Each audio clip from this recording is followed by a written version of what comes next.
So hello everyone दोस्तों, कैसे हैं आप लोग। आज हमारा फाइनली 1000 वीडियोस की सीरीज का 250 नंबर का वीडियो। एंड फ्रेंड्स, जैसा कि आप लोग जानते हैं कि हम ये जर्नी स्टार्ट कर रहे थे 165 डेज पहले, यानी कि 6 अप्रैल 2024 को। पहले तो आप सभी को ढेर सारा थैंक यू कि आप लोगों ने अब तक मुझे इतना सपोर्ट किया। एंड हमने 25% पार्ट इसका कंप्लीट कर लिया है और अभी तक 75% ऑलरेडी बाकी है। होपफुली तब भी आप लोगों का सपोर्ट रहेगा। थैंक यू सो मच देखने के लिए हमारी वीडियोस को। तो चलिए शुरू करते हैं आज का वीडियो। आज का वीडियो देखिए क्या है। पहली चीज तो हमारा जो सीरीज चल रहा है eigen values and eigen vectors को लेके मैट्रिक्स अलजेब्रा का, तो देखिए आज जो मैंने क्वेश्चन लिया है प्रूव करने के लिए स्टेटमेंट को, क्या स्टेटमेंट है। If A is a square matrix, then its eigenvalues are equal to the eigenvalues of its transpose.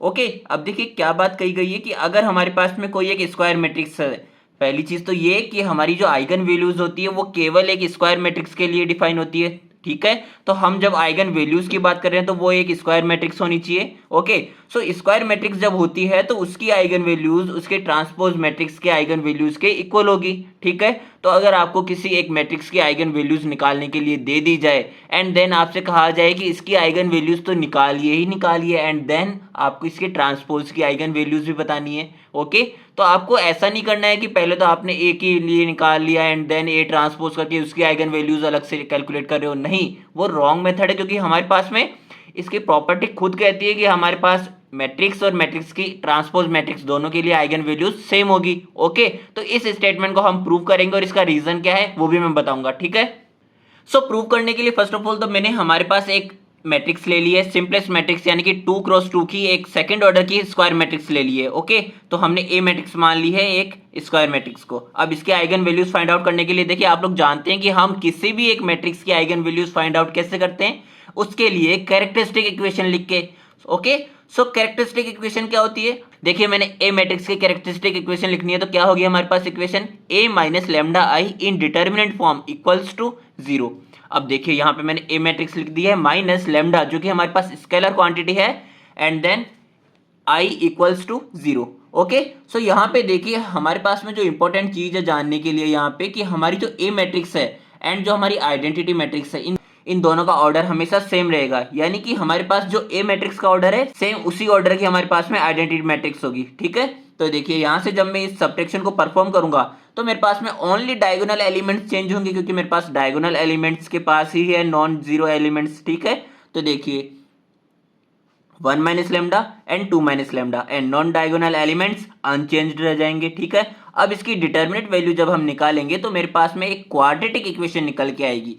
जो क्वाड्रेटिक इक्वेशन है वही हमारे पास में यहाँ पे कैरेक्टरिस्टिक इक्वेशन कहलाएगी। ठीक है, कैरेक्टरिस्टिक इक्वेशन के हमारे पास में फैक्टर्स क्या होंगे, lambda minus 5 and lambda plus 2, जहां से मेरे पास में रूट्स निकल के आ जाएंगे 5 एंड माइनस 2 जो कि इसकी आइगन वैल्यूज है। ओके, देखिए जब मैंने ए मैट्रिक्स की आइगन वैल्यूज फाइंड आउट कर लिया, मैं जब बात करूंगा ए ट्रांसपोज के लिए तो वहां पे ए मैट्रिक्स ये है तो ए ट्रांसपोज हमारे पास क्या हो जाएगा, इसकी रोज को कॉलम में कन्वर्ट कर देंगे एंड देन अगेन इसकी रोज को कॉलम में कन्वर्ट कर देंगे तो मेरे पास आ जाएगा 1 3 4 2। ओके, अब यहाँ पे सबसे मेन चीज जो ध्यान रखने की है वो ये कि यहाँ पे भी जब हम इसकी बात कर रहे हैं तो यहाँ पे भी आप जब डायगोनल एलिमेंट्स को देखेंगे तो डायगोनल एलिमेंट्स चेंज नहीं हुए हैं। डायगोनल एलिमेंट्स जो लास्ट में हमारे पास ए मैट्रिक्स में थे यानी कि 1 एंड 2, वही diagonal elements same A transpose में भी है। ठीक है, तो देखिए जब मैं इसके लिए कैरेक्टरिस्टिक इक्वेशन लिखने जाऊंगा तो मेरे पास में A transpose minus lambda I in determinant form equals to 0।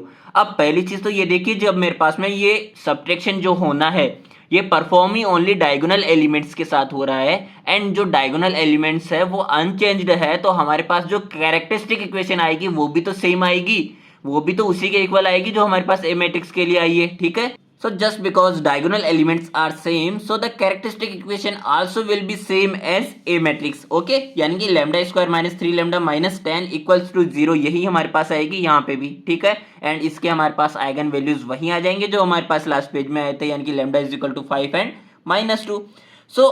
Conclusion क्या है, रीजन क्या है सेम होने का, since they share the same characteristic equation या फिर characteristic polynomial, eigen values of A square matrix and it's transpose also will be the same. Okay, अब यहाँ पे मैंने कैरेक्टरिस्टिक पॉलिनोमियल क्यों लिखा है कि हमारे पास में जैसे कि यहाँ पे 2 क्रॉस 2 के लिए मेरे पास में लेमडा स्क्वायर था वहां पे मैक्सिमम पावर, यानी कि क्वाड्रेटिक इक्वेशन थी। अगर हमारे पास 3x3 होगा तो वहां पे मैक्सिमम पावर 3 होगी, 4x4 होगा तो मैक्सिमम पावर 4 होगी। ओके, तो किसी भी तरह की पॉलिनोमियल इक्वेशन आती है तो वहां पे हमारे पास आइगन वैल्यूज उसकी और उसके ट्रांसपोज मैट्रिक्स की सेम होगी। ठीक है, सो ये था हमारा आज का वीडियो दोस्तों, मिलते हैं हमारे नेक्स्ट वीडियो में। थैंक यू सो मच देखने के लिए।